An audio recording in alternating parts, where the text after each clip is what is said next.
You know, my friends, I can remember back many, many years ago when I began to do basic math, addition, subtraction, multiplication, division.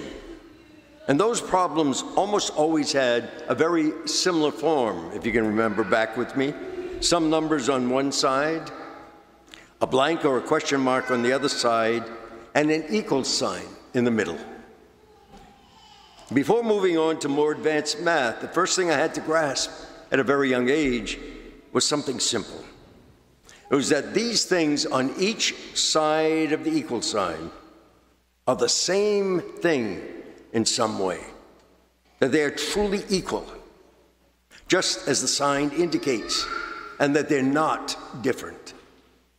And once that light bulb went off, I began to realize that numbers and funny symbols could represent real ideas, real things.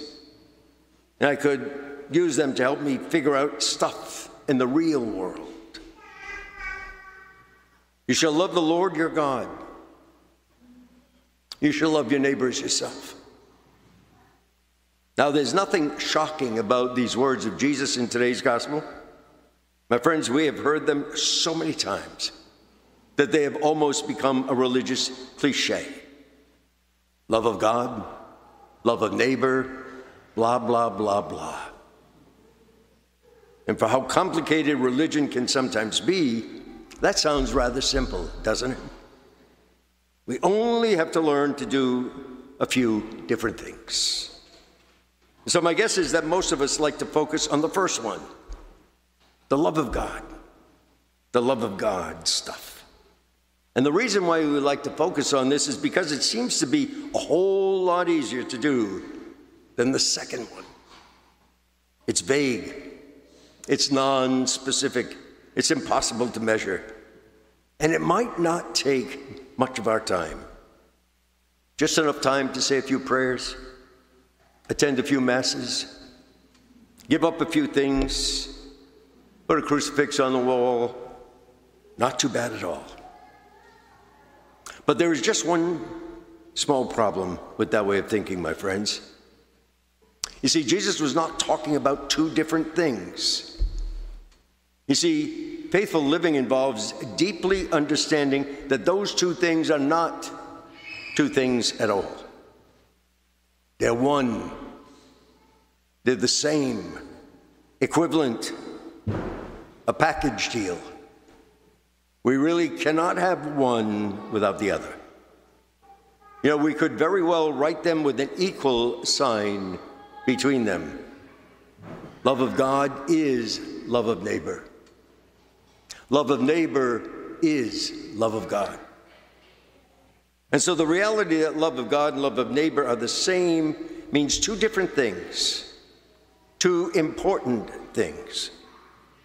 First, it means that we cannot claim to love God if we don't actually love all the people around us. If we mistreat people, if we do wrong by them, if we fail to help them, then our words, I love God, become meaningless. They're false. And second, the equivalency of love of God and love of neighbor means that non-believers who genuinely love those around them are in a very real way loving God, even if they don't believe it, even if they don't admit it. A loving person is someone open to the Spirit, open to grace. Love of neighbor is evidence of a person within whom God is alive and at work. You know, that can be unsettling to many people. As I said a few moments ago, many of us want to believe that we can love God without doing our best to love all our neighbors. Some of us, especially those like myself who are in ordained ministry, are at risk of falling into such a trap. We can get so focused on the liturgical and sacramental life of the church or the rules and regulations, rather than on God's mercy and compassion, that we lose sight of our call to love those inside these walls and to love those outside of these walls as well. To love everyone, no exceptions. And like an algebraic equation, we can sometimes manipulate sides of the equation as we try to figure out exactly what a faithful life looks like. And that is okay, my friends, as long as we do not violate the equivalency of the two sides. The side many of us manipulate the most is love of neighbor. It is really not always perfectly clear how to best go about loving our neighbor. To whom do we have the greatest responsibility? Do we have to dive into every challenging situation, try to solve every single problem? Can we ever say no? And how do we actually decide? All very important questions. And wrestling with them does not mean that we have invalidated that equation.